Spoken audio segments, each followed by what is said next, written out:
The buzz of the Four Seasons restaurant, one of the most exclusive in New York City, filled Robert Miller's ears as he gazed at the illuminated city through the panoramic window. Outside, the lights of Fifth Avenue twinkled like earthbound stars, a spectacle he rarely had time to appreciate. At 45, as president of Miller Investments conglomerate, his world revolved around spreadsheets, acquisitions, and the constant tick-tock of financial markets. "Another glass, sir?" asked the sommelier, interrupting his thoughts. Robert nodded. The red wine, a special vintage California Cabernet, was a small concession to pleasure amid a dinner that, like almost everything in his life, had a strictly professional purpose. At the table, three executives from a technology company from Austin's Silicon Hills anxiously awaited his decision on a capital investment that could transform the startup into a unicorn in the American market. That's when he felt the discreet touch of the hostess on his shoulder. "Mr. Miller, there's a situation at the reception.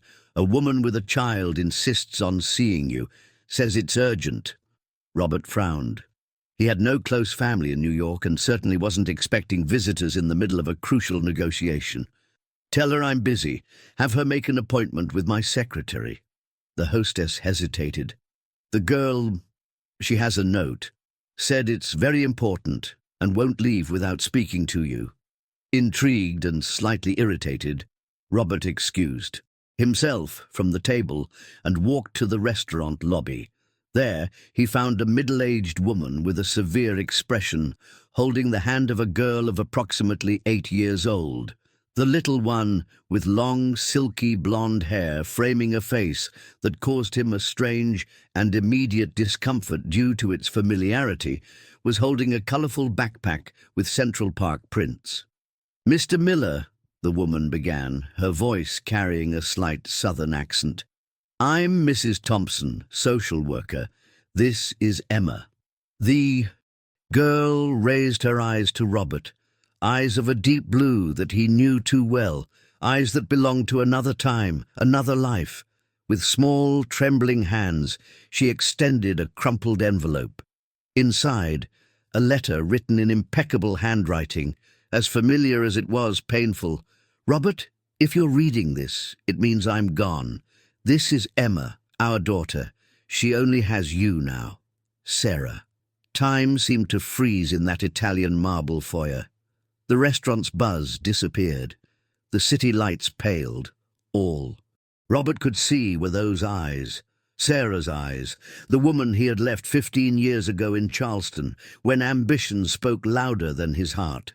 "It's not possible," he muttered, more to himself than to the two in front of him.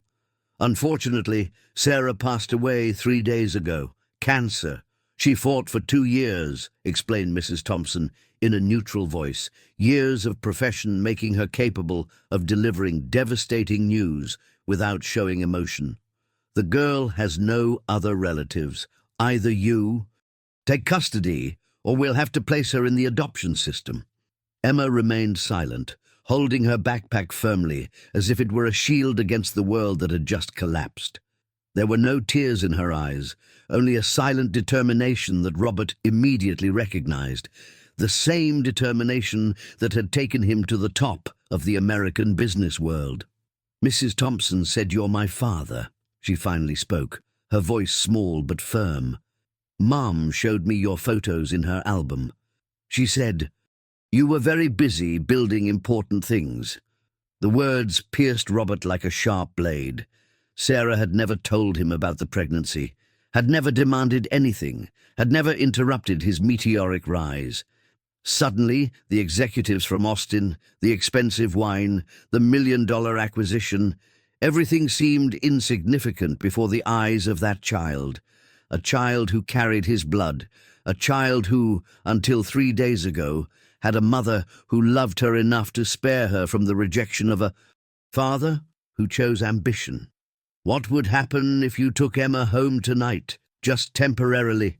asked Mrs. Thompson, noticing the confusion on the businessman's face.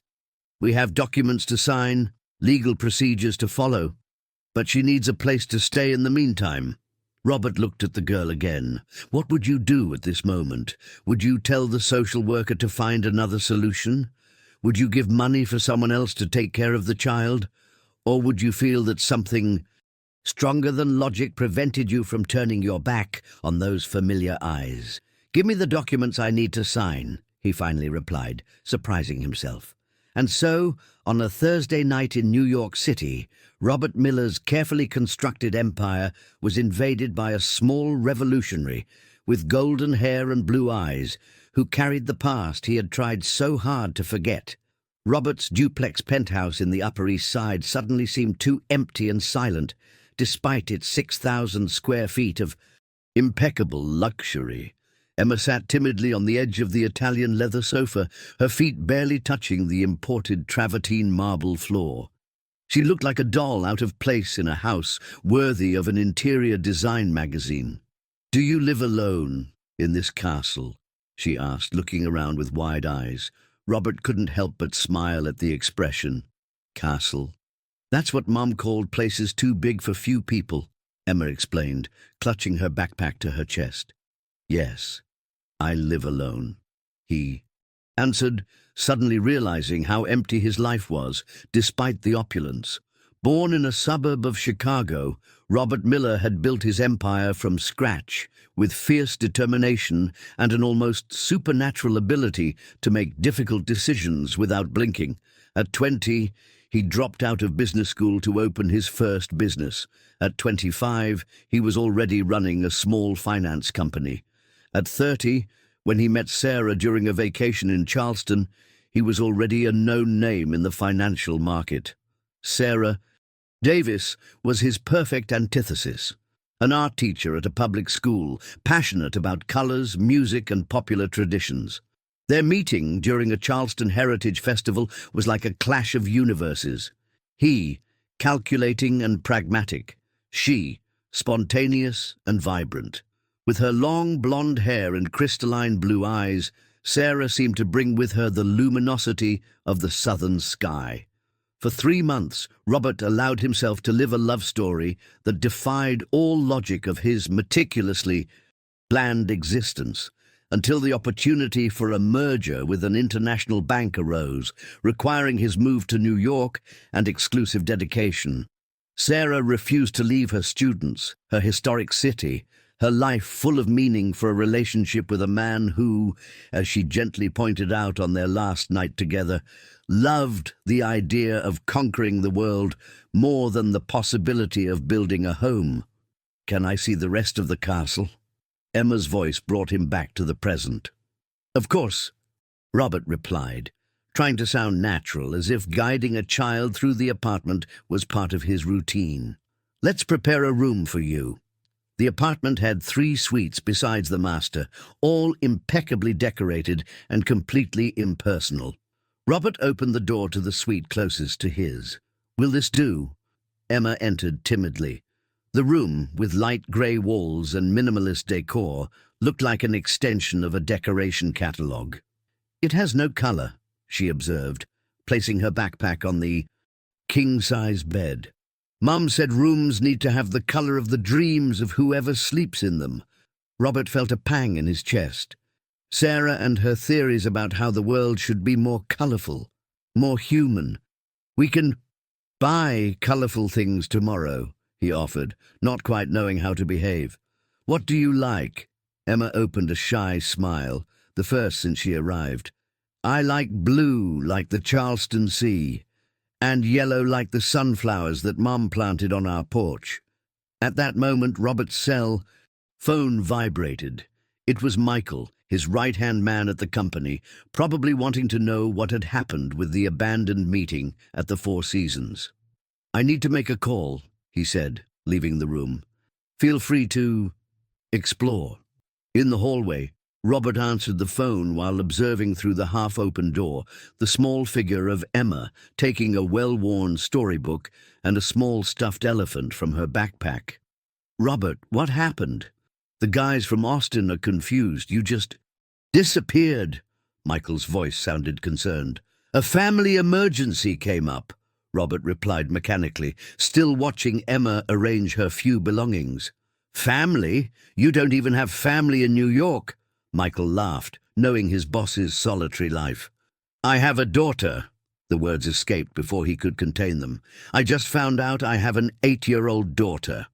The silence on the other end of the line was deafening. It's a long story, continued Robert. Her mother passed away. Now I'm all she has. My God, Robert, that changes everything. What about the investors from Dubai? The trip next week? The financial center project in Chicago? Reality hit Robert like a high-speed train. His life was a precise sequence of commitments, travels, negotiations and decisions that did not contemplate caring for a child who had just lost her mother, a child who didn't ask to be born or to be abandoned by the father who never knew of her existence. I'll figure it out, he replied, more to convince himself than Michael. Reschedule the meeting with the Austin people for tomorrow afternoon. As for the rest, we'll adjust as necessary. Upon hanging up, Robert returned to the room where he had left Emma. The girl was now sitting on the giant bed, leafing through the storybook. Noticing his presence, she looked up, those eyes that were a mirror of the past. Are you going to send me away? She asked, with a clarity too painful for someone so small. No, replied Robert, surprised by the firmness in his own voice. You're going to stay here. For how long? The question hung in the air between them. Robert had no idea how to be a father, how to adjust his meticulously planned life to accommodate this child. But something inside him, perhaps the last remnant of the man who once loved Sarah intensely enough to consider abandoning everything, knew there was no going back. For as long as you need, he finally answered. If you were in Robert's place, could you reorganize your life to include a child you never expected to have? Would you abandon plans and ambitions to create a home for someone who just lost everything? From that night on, the man who built one of the largest financial empires in America began to face his greatest challenge, recognizing the stranger in the mirror who needed to learn to be a father. The following morning dawned with a typical New York fall drizzle. Robert, accustomed to waking at 5:30 for his morning run, followed by an hour of report reviews even before breakfast, found himself paralyzed at the door of Emma's room at 7:15, not quite sure whether to wake her or let her sleep. Children need routine, he muttered to himself, repeating something he had quickly read during a desperate Google search during his sleepless night. He knocked softly on the door and, receiving no response, opened it slightly, only to find the bed empty and perfectly made. For a moment his heart raced, until he heard the soft sound coming from the kitchen. There he found Emma, already dressed in a simple dress printed with small whales, sitting at the kitchen table designed by a famous Italian architect that had never been used for an actual meal. The housekeeper, Mrs. Jenkins, who came 3 times a week to keep the apartment in order, seemed equally surprised and delighted by the girl's presence. "Good morning, Mr. Miller." Mrs. Jenkins greeted him with a smile he had never seen before. "Our little princess is already having breakfast. I made pancakes like she said she likes." Emma was nibbling at a blueberry pancake, a typical American breakfast that Robert hadn't eaten since his days in Charleston. Her blonde hair shone under the morning light that came through the kitchen's large windows. "Good morning," he replied, trying to appear natural, as if waking up and finding a child in his kitchen was perfectly normal. "Did you sleep well?" Emma nodded, watching him with curiosity. "Do you work today?" The simple question triggered an avalanche of complications in Robert's mind. Of course he worked. He worked every day, including many weekends. He had 3 meetings that morning, a lunch with investors and the rescheduled meeting with the Austin executives in the afternoon. "Yes," he answered honestly, "but first we need to sort out some things for you." "What things?" "School, for example," improvised Robert, realizing he had no idea how to enroll a child in the middle of the school year, much less which school would be appropriate. "And buying what you need for your room," Emma's face lit up. "Can I really have a colourful room?" "Of course," replied Robert, feeling strangely rewarded by the smile his answer provoked. 2 hours, dozens of phone calls, and a cancelled meeting later, Robert was driving his Mercedes S-Class through the streets of New York, with Emma silently observing the city through the window. The first stop was a renowned private school in the Upper West Side, where the principal, impressed by the Miller surname and the car at the entrance, miraculously found an immediate vacancy. "Emma attended public school in Charleston," Robert explained, feeling strangely uncomfortable with the special treatment. "I understand," replied the principal with a condescending smile.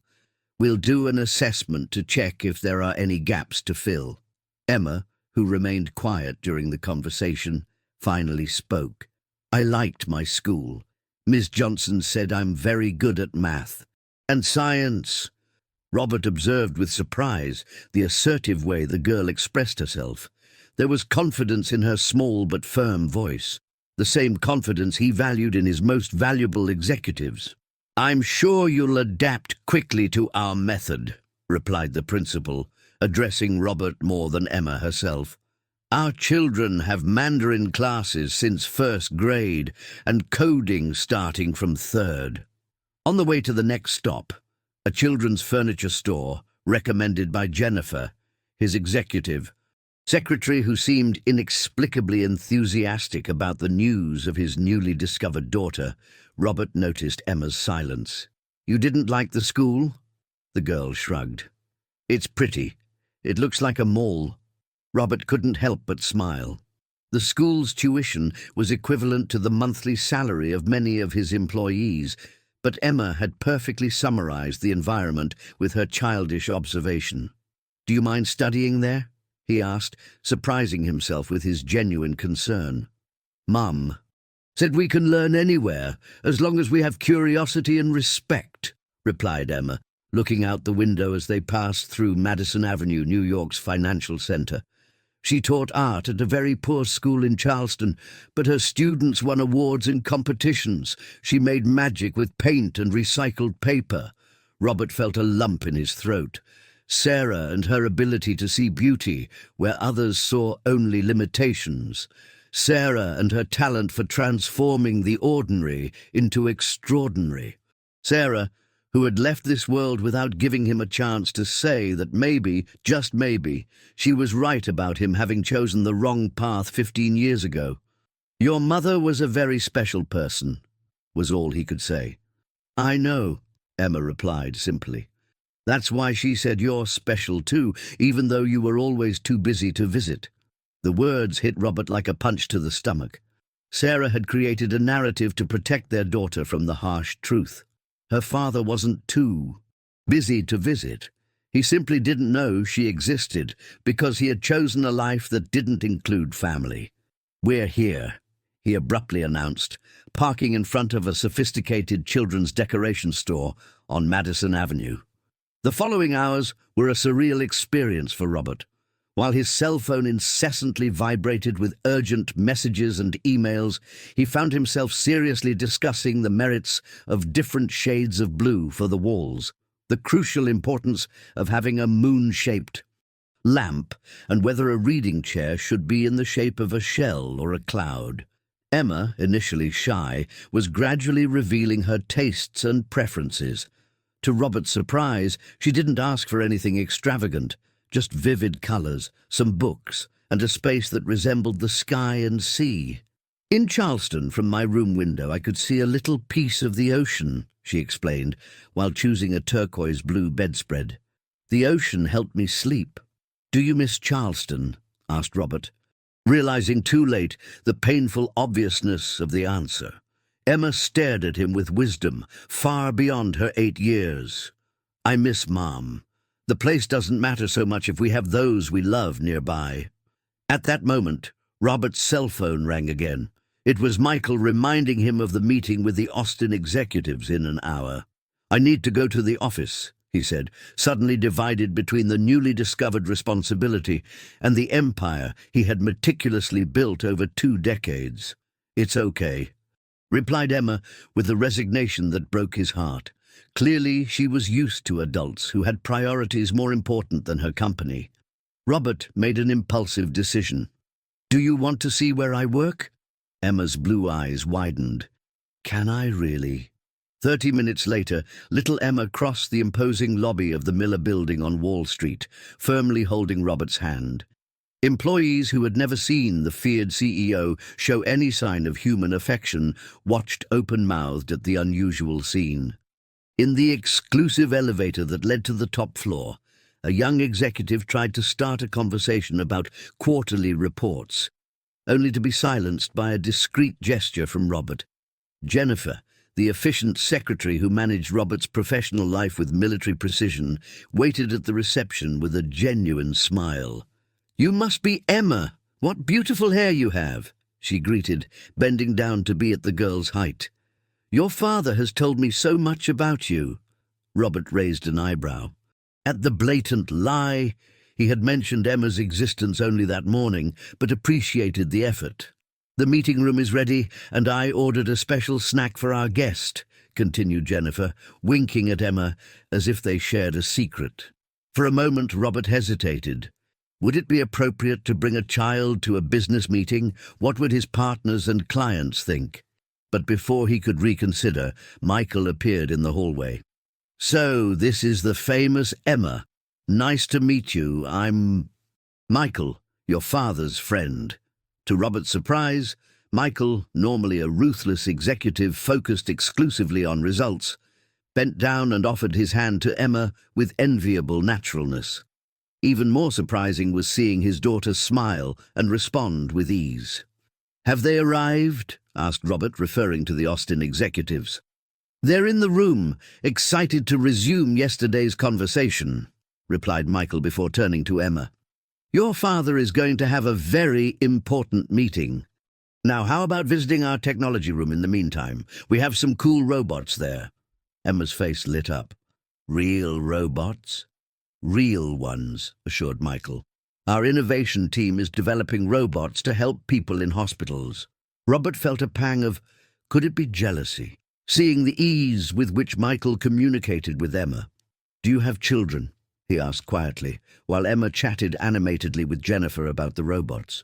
"Two rascals," replied Michael with a smile. 6 and 9. "Years old. They're my favorite chaos." Robert nodded, realizing he had worked with Michael for almost a decade and had never shown genuine interest in his personal life. How many other important things had he ignored in his obsession with corporate growth? Have you ever stopped to think about how many meaningful human connections might be going unnoticed in your own life? Like Robert, how many times do we prioritize professional achievements at the expense of relationships that could bring a different kind of wealth? The meeting with the Austin executives went differently than usual. Robert, normally incisive and dominant, found himself asking questions he had never before considered relevant. How many jobs would the investment create? What would be the social impact on the local community? How would the developed technology improve people's lives? And for the first time in years, he concluded a negotiation without extending the agreed time, because on another floor, a golden-haired, blue-eyed girl was waiting for him to return home, to a home that until the day before was just a sophisticated address in the heart of New York City. 3 weeks passed since Emma's arrival, and the Upper East Side apartment gradually lost its showroom appearance to gain subtle signs of life.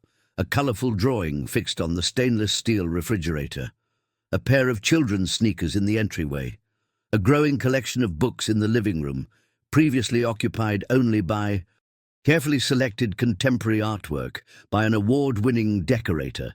Emma's room had been transformed into a universe of its own. Walls in a gradient from sky blue to navy blue, a lamp that projected stars on the ceiling, shelves filled with books, and a small desk where she did her homework every afternoon. Robert had adjusted his routine in ways he never imagined possible. He woke up 30 minutes earlier to prepare breakfast with Emma before taking her to school. He delegated non-essential meetings, and for the first time in 15 years left the office punctually at 5 p.m. 3 times a week. Michael, who had taken on more responsibilities to accommodate his boss's new routine, joked that the company's productivity had improved with the change. "Now we make decisions faster because you don't have time to micromanage everything," he commented during a video conference with Singapore investors that Robert conducted from his home office at 9 p.m. after Emma was already asleep. The adaptation, however, was not easy. Emma was learning to live without her mother in a completely different environment, with a man who was technically her father, but still a stranger in practice. Robert was learning to be a father without an instruction manual, trying to compensate for 15 years of absence without suffocating the girl with excessive attention or gifts. "You don't need to give me an iPad," said Emma when Robert came home with the device, after the teacher suggested it might help her keep up with classmates more accustomed to technology. "I prefer paper books. Mum said books smell like adventure." The mention of Sarah always caused a momentary silence between them. Robert still didn't know how to properly address Emma's grief, nor how to deal with his own complex feelings towards the woman he had briefly loved and who had raised his daughter alone. One Friday afternoon, as they returned from school under a persistent drizzle that transformed New York into a labyrinth of grey reflections, Emma broke one of these silences. "Can I tell you a secret?" Robert nodded, observing through the rearview mirror the small face framed by golden curls that fell over her forehead. "Sometimes I talk to Mum before I go to sleep," she confessed in a low voice. "I know she's not here anymore, but Mrs. Thompson said that the people we love stay in the stars after they leave. So I tell Mum's star how my day was." Robert felt his throat tighten. That's a very beautiful secret. You don't think it's silly?" "No," he replied sincerely. "I think it's a beautiful way to keep your mother close." Emma smiled, visibly relieved. "Yesterday I told her about you." "About me?" Robert couldn't hide his surprise. "And what did you say?" "That you're different from what I imagined," replied Emma, after a thoughtful pause. "You seem serious and busy like in the photos she kept, but you're also nice sometimes, and that you don't know how to make an omelette properly, but you try anyway." Robert laughed, remembering the disastrous culinary attempt from the previous weekend. "What else?" "That sometimes you look sad when you think I'm not looking," completed Emma, observing his reaction through the mirror. "Is it because you miss Mom too?" The question hit Robert unexpectedly. Did he miss Sarah? Not the recent Sarah whom he hadn't known, but the young art teacher who had shown him a world of possibilities that went beyond financial metrics and strategic acquisitions. The woman who, for a brief summer, had made him question all his certainties. "Yes," he finally admitted. "I miss her in a different way than you do. It's been a long time since we saw each other, but your mother was special." The car stopped at a red light on Lexington Avenue, and Robert observed the city around him, the same New York he had chosen over a life with Sarah in Charleston. 15 years building an empire, and now the only thing that mattered was the 8-year-old girl in the back seat, carrying the genetic heritage of a love abbreviated by ambition. "Can we have pizza today?" asked Emma, changing the subject with the naturalness of children. "At my school, Friday is pizza day." "Of course," replied Robert, grateful for the lightness she brought to his excessively structured life. "Do you know any good pizzeria in New York?" "No, but we can discover together," she suggested with a smile that illuminated the interior of the car much more. Then the headlights turned on against the persistent drizzle. That night, in a small family pizzeria in Greenwich Village, Robert Miller, the man whose name was associated with billion-dollar mergers and international investments, learned the difference between New York and Chicago-style pizza, discovered that his daughter hated olives but loved arugula, and for the first time in years dined without checking his cell phone once. "Impossible, Robert. We need you personally in Seattle next week." The voice of James Wilson chairman of the board of Miller Investments, echoed through the meeting room on the top floor of the Miller building. It was a particularly sunny Monday morning, contrasting with the tense climate inside the glass room. "We can do it by video conference," argued Robert, maintaining the calm tone he had perfected in 2 decades of difficult negotiations. "The documents are already signed. It's just a formality." James, a 70-year-old gentleman with the typical hardness of old guard bankers, removed his reading glasses in a gesture that Robert knew well, a sign that patience was running out. "A formality? We're talking about the biggest sustainable technology grant on the West Coast in the last 10 years. The governor will be there, 2 cabinet secretaries have confirmed attendance, and the Japanese consortium is sending its president. And you want to participate by video because—" He left the question hanging, an explicit challenge. "Because I have an 8-year-old daughter who just lost her mother and is adapting to a new life," replied Robert, surprising himself with the firmness of the statement. "She has a school presentation on Wednesday. I promised to be there." The other 7 board members exchanged surprised looks. In the last 2 months, rumors about Robert's transformation had circulated in the company's corridors, but seeing him openly prioritizing a family commitment over $1 billion business was unprecedented.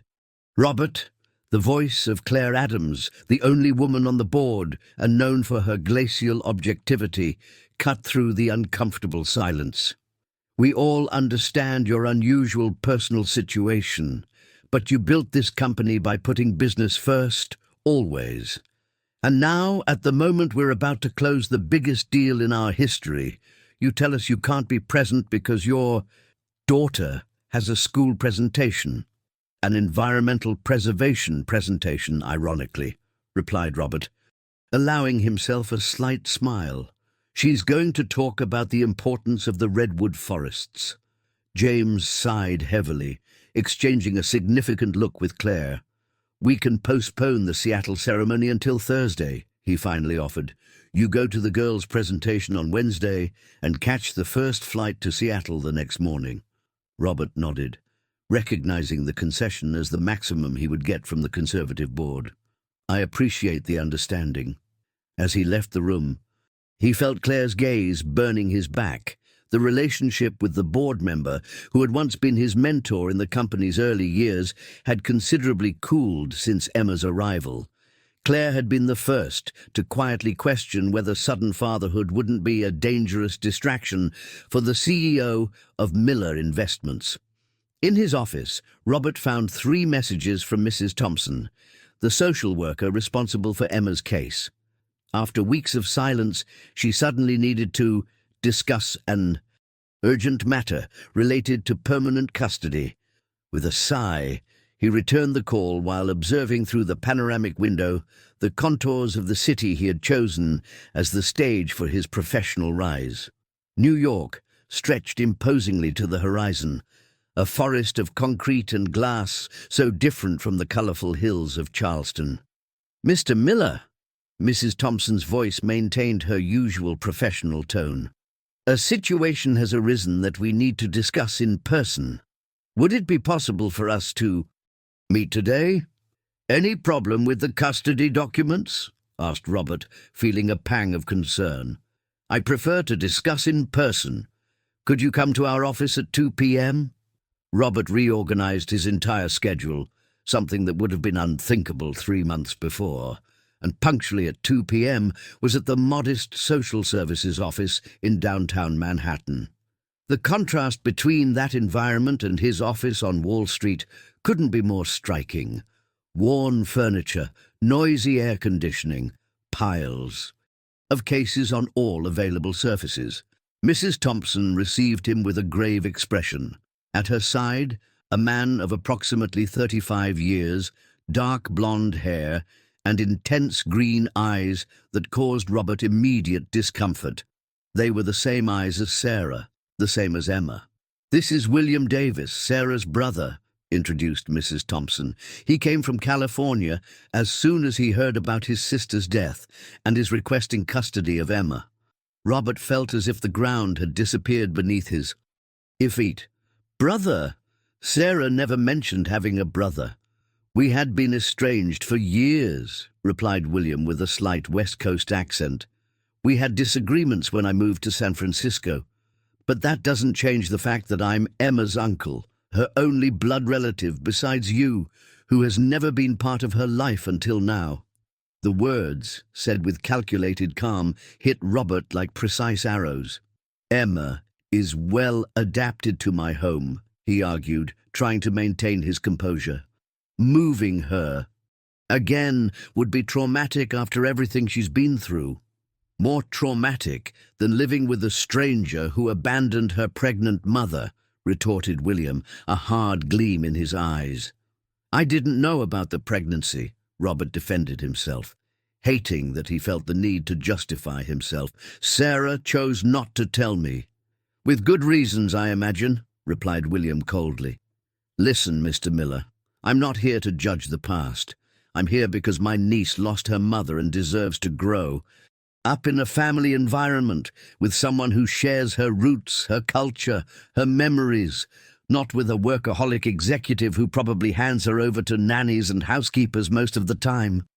Robert felt his face burn. You don't know anything about my relationship with Emma. I know that until 2 months ago you didn't even know she existed, William shot back, while I, even physically distant, always knew about my niece. Sarah sent me photos, told me about her development. I may not have been present as I should have been, but I know Emma much better than you do. Mrs. Thompson cleared her throat, taking control of the situation. The purpose of this meeting is not to create confrontation, but to inform that we have a new custody request, and this alters the process that was underway. The judge will probably request a social study of both residences and a psychological evaluation of Emma. What does she say about this? Asked Robert, surprising the other two with the question. Does Emma know she has an uncle who wants custody of her? Not yet, replied Mrs. Thompson. We considered it more appropriate to discuss first with the adults involved. I plan to visit Emma today, informed William. With your permission, obviously. Robert stared at the man in front of him, the brother-in-law he never knew he had, brother of the woman who had briefly passed through his life only to leave a permanent mark through Emma. Why now? He finally asked. Why didn't you come immediately after Sarah's death? A flash of pain crossed William's face. I was in the field, working as a documentary photographer in rural Montana. I only found out about her death 2 weeks later, when I finally had internet access. I came as soon as I could organize my life. The answer seemed sincere, and that only complicated everything.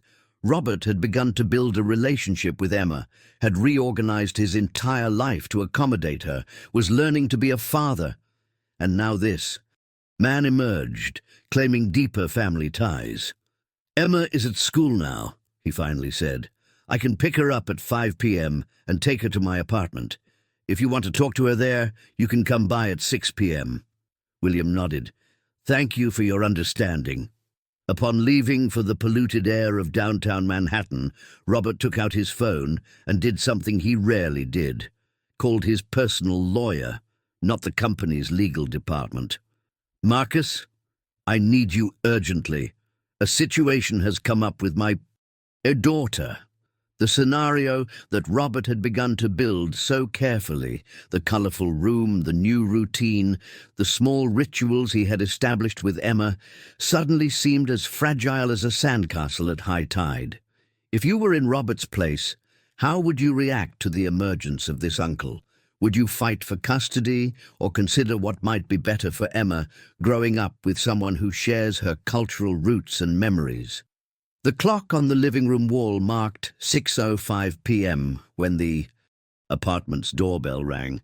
Emma, who was doing homework at the dining table, looked up with curiosity. Are we expecting visitors? Robert, who had spent the last hour trying to find the right words to explain the situation, nodded. It's someone who came to meet you. A friend of yours? Asked Emma, closing her math notebook. Not exactly, replied Robert, heading to the door. It's a relative of yours, your mother's brother. Emma's blue eyes widened. Uncle Will? The one who lives in California. Robert stopped with his hand on the doorknob, surprised. You know him? Only through video calls, explained Emma, suddenly animated. He sent presents on my birthday and postcards from different places. Mum said he was too adventurous to stay in one place. The revelation hit Robert like a punch to the stomach. While he was building financial empires, William Davis, even from a distance, had found ways to be part of Emma's life. With a deep sigh, he opened the door. William seemed nervous, holding a colourful package and a folder full of photographs. When his eyes found Emma, who had stood up and was waiting timidly behind Robert, his face lit up with a smile that left no doubt about their kinship. "Emmy!" he exclaimed, using a nickname that Robert had never heard. "How you've grown since the last video call!" To Robert's surprise, Emma ran and hugged William with familiarity. "Uncle Will, you really came. Mom said someday you'd stop traveling and visit us." The meeting that Robert had feared transformed into a warm family reunion. William, unlike the tense man from the afternoon, proved to be caring and genuinely interested in Emma. He brought photos of Sarah when she was young, shared stories of their childhood in Charleston, and memories that made Emma sometimes laugh, sometimes grow pensive with longing. Robert observed the interaction with a mixture of admiration and a feeling he reluctantly recognized as jealousy. The ease with which Emma and William communicated was a painful reminder of how much he had lost due to his choice 15 years ago. "How about we make some hot chocolate like your mom used to make?" William suggested at one point. "With that special cinnamon you like." "Can I?" asked Emma, looking at Robert expectantly. "Of course," he replied, feeling strangely displaced in his own kitchen, while William and Emma prepared the drink together, sharing a family recipe he didn't know. Later, after Emma went to bed, not without first extracting from William the promise that he would return the next day, the two men sat in the living room, each with a glass of whiskey that Robert had served as a temporary truce. "She's amazing," commented William, looking toward the hallway that led to Emma's room. "Sarah did an admirable job." "Yes," agreed Robert, swirling the amber liquid in the glass. "She's the most extraordinary person I've ever met." A heavy silence settled between them, two men united only by a child, and the memory of a woman they had both loved, each in his own way. "Why are you really here, William?" Robert finally asked. "Is it just for Emma, or is there something else?" William sighed, placing his glass on the table. "Sarah made me promise in the last month that I would take care of Emma if anything happened. She knew you would assume legal responsibility. She trusted you would do that, even after everything. But she feared that Emma would get lost in your world." "What does that mean?" "It means that Sarah knew you, Robert. She knew you're a man of ambition and achievement, someone who built a financial empire and whose name appears on lists of billionaires.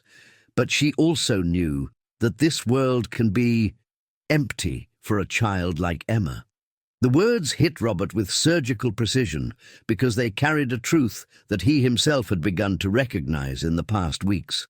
Emma doesn't just need material comfort, expensive schools and opportunities, continued William. She needs roots, stories, connection to who her mother was. "And you think I can't offer that?" Robert shot back, feeling an unprecedented vulnerability. "I think you're trying," replied William with surprising gentleness. "I saw the room you set up for her. I saw how she talks about you, but I also saw your schedule on your phone when you got home today, meetings scheduled from 7 a.m. to 10 p.m. in the coming days. I saw the dozens of missed calls. This is your world, Robert, and I'm not sure if there's genuine space for a child in it." Robert wanted to counter, argue that he had cancelled meetings, redistributed responsibilities, transformed his routine, but the truth was that even with all these changes, he remained divided between the empire he had built and the daughter he had barely begun to know. "What do you suggest then?" he finally asked. "That I simply hand Emma over to you to take to California? That I give up on her just as I've begun to know her?" William shook his head. I'm not asking for that. I'm asking that we consider what's best for Emma. And how do we decide that?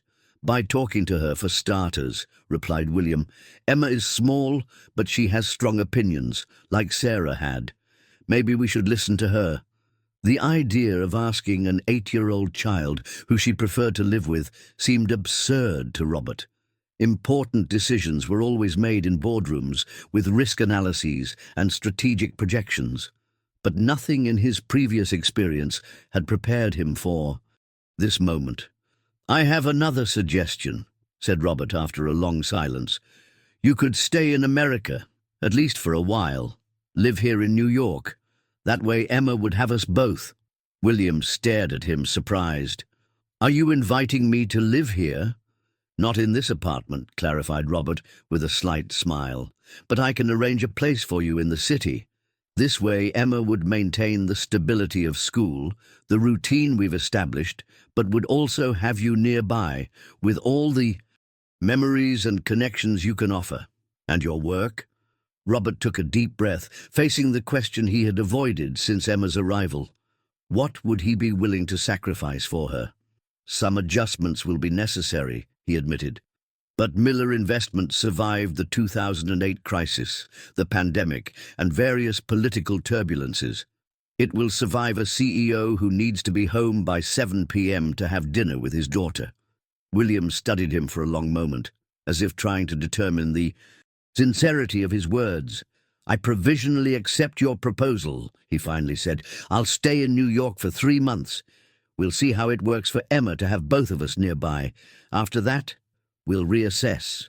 The two men shook hands, sealing an agreement that neither of them had foreseen that morning, an agreement centered not on contractual clauses or financial guarantees, but on the well-being of a child who, unknowingly, had transformed their lives. The next morning, Robert called James Wilson before even preparing Emma's breakfast. James, I need you to reschedule the Seattle ceremony again. What? The board chairman's voice oscillated between disbelief and irritation. Robert, we've already reorganized everything to accommodate your family situation. An important, unforeseen event came up, Robert explained calmly. And we also need to talk about structural changes in the company. I'm considering a redistribution of responsibilities in the presidency. What does that mean exactly? It means that I might need a co-CEO, someone who can assume part of my functions, especially those that require constant travel. The silence on the other end of the line was eloquent. Robert, James finally resumed, his voice more grave, the board is concerned. In the last 2 months, you have demonstrated a shift in priorities. We understand the unusual situation with your daughter, but the company needs to come first. And if I disagree?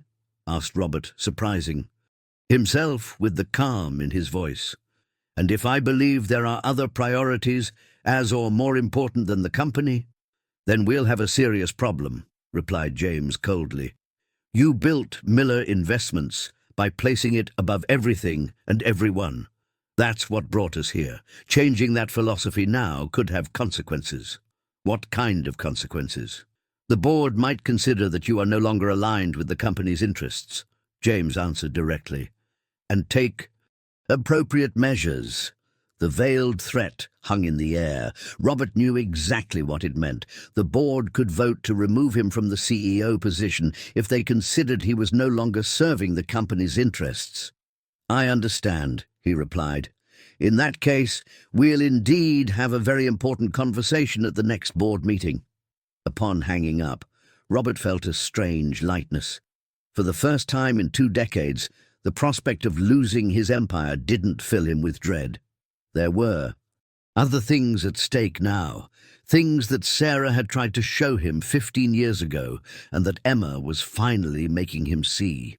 In the kitchen, he found Emma already seated at the table, leafing through one of her favorite storybooks.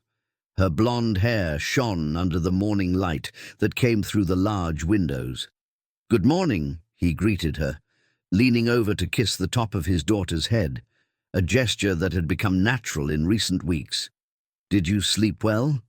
"I dreamed about Mom," replied Emma with a serene smile. She was in a beautiful place with many colors, and she said she was happy because I have you and Uncle Will now. Robert felt his eyes mist over, something that, as the ruthless CEO of Miller Investments, he had never allowed to happen. "You know," he continued, sitting next to his daughter, "I think your mother would be very proud of you. You're brave, intelligent, and have a huge heart."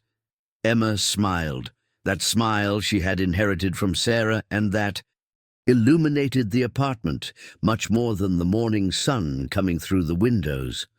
"Uncle Will said he's picking me up after school to take me to the MoMA. Did you know they have a Jackson Pollock painting there?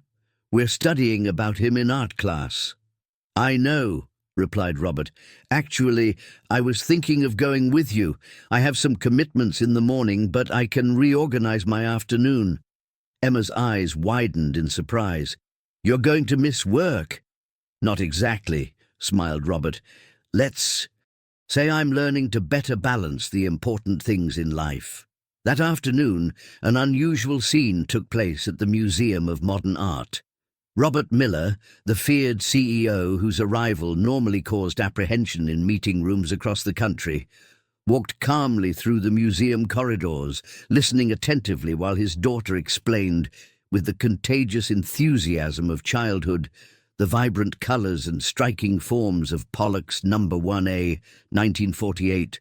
Beside him, William Davis occasionally complemented the explanations with stories about how Sarah, an art teacher, had transmitted to her daughter a love for American culture, even wanting her to also know the world beyond national borders. To any observer, they were just a family, different, perhaps improvised, certainly unconventional, enjoying an afternoon of art and culture. No one could imagine the negotiations, the confrontations, and the profound transformations that had occurred to make that moment possible. "Can you see?" asked Emma, pointing to the chaotic splashes on the canvas. "How he dripped the paint instead of using brushes. Mrs. Wilson, my teacher in Charleston, said this represents how we feel things with our whole body, not just our minds." Robert observed the iconic work, truly seeing it for the first time, despite having passed through the museum dozens of times for corporate events. "Your mother would say I had the opposite," he commented with a melancholic smile. "Too big a head and small feet, without contact with the ground." Emma furrowed her brow, seriously considering the observation. "But that's changing, right? You're learning to have bigger feet." The wisdom contained in that simple observation hit him with unexpected force.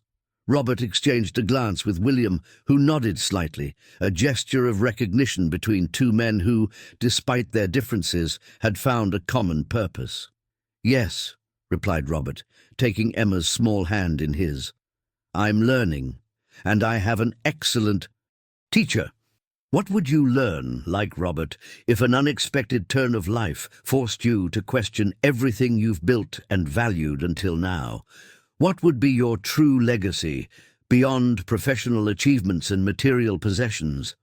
That night, when the improvised trio returned to the Upper East Side apartment, now more home than design showcase, Robert found a notification in his email. The board of Miller Investments had convened an extraordinary meeting to discuss the situation of the company's presidency. Just 2 months earlier, such a message would have triggered a storm of phone calls, defensive strategies, and sleepless nights. Now, observing Emma animatedly showing William the drawing she had made at school that week, Robert felt a quiet certainty settle in his chest. Whatever the outcome of that meeting, he had already found the most valuable investment of his life, one whose dividends were not measured in figures, but in smiles, learnings, and the chance to build a legacy of affection that no billion-dollar acquisition could surpass. When Emma finally fell asleep, surrounded by the books and stuffed animals that had transformed the austere room into a universe of its own, Robert remained at the door, observing the daughter that fate had brought him through unexpected paths. Her golden hair spread on the pillow contrasted with the blue of the walls, like a field of wheat under the summer sky. "Do you think we're doing the right thing?" asked William, who had silently joined him. "I think we're trying," replied Robert, "and maybe that's the most important thing we can offer her. Two imperfect adults genuinely trying to put her well-being above our own egos." William nodded, and the two men remained side by side, united by a comfortable silence and the shared love for a girl who, unknowingly, had taught them the value of the things that really matter.